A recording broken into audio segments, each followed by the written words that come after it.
Question है circular disc reaches from top to bottom of an incline plane of length L. एक incline plane है, top to bottom, ये length कितनी है L है, top to bottom यहाँ से डिस्क है एक जो रोल करते हुए आ रही है। When it slip down that place it takes time T. Slip करते हुए आ रही है, पहले इनिशियली जो है स्लिप करते हुए ऐसे ऐसे फिसलती हुई आ रही है बस, तो उस केस में टाइम टी लग रहा है। तो एक्सेलेरेशन अगर स्लीपिंग होती है तो एक्सेलेरेशन क्या होता है जी साइन थीटा का, ए की वैल्यू क्या होती है जी साइन थीटा।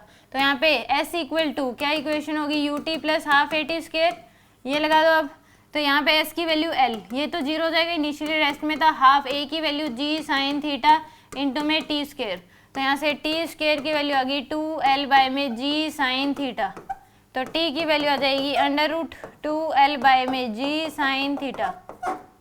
ये आपके पास टाइम की वैल्यू आ जाएगी, ठीक है जी। अब इसने कहा when its roll down the plane then its time disc.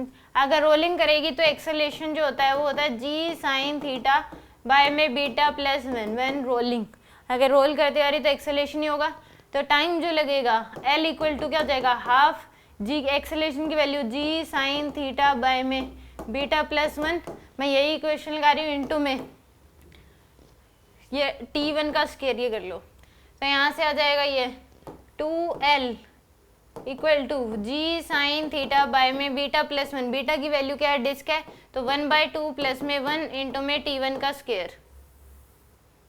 तो 2l इक्वल टू आ जाएगा जी साइन थीटा बाय में 3l/2, तो 3 2 ऊपर चला जाएगा इंटू में t1 का स्क्वायर। तो ऐसा आएगा 2l इंटू में 3 equal to 2g sine theta into में t1 का स्क्वायर। तो आएगा 6l equal to 6l divide by 2g sine theta equal to t1 का स्क्वायर। तो यहाँ से आ जाएगा 3, तो 3l बाय में g sine theta equal to t1 का स्क्वायर। ये आ जाएगा आपके पास। अल्फा की वैल्यू पूछिए आपसे कितना होगा, तो इसने बोला है t तो यही वाला टाइम हो गया t सेकेंड, तो अल्फा बाय 2 की पावर 1/2 इंटू टी।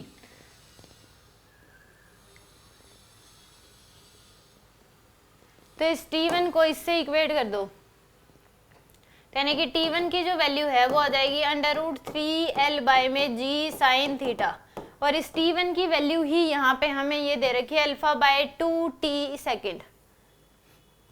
तो यहाँ पे इसमें तो t1 की वैल्यू ही क्या दे रखी है हमें अल्फा बाय 2 इसकी पावर 1/2 इंटू में t। इन दोनों को कंपेयर कर लो अब, तो आ जाएगा under root 3l divide by g sine theta equal to alpha by 2 पूरे का अंडर रूट इंटू t1 की जो वैल्यू है वो कितनी है, t की वैल्यू कितनी है अंडर रूट 2l बाय में g साइन थीटा, ये है आपके पास।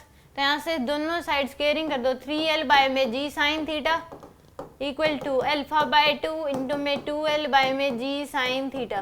तो साइन थीटा से साइन थीटा कैंसिल, l से l कैंसिल, 2 से 2, तो अल्फा की वैल्यू क्या हो जाएगी 3 के बराबर। अल्फा की वैल्यू क्या होगी यहाँ पे 3 होगी।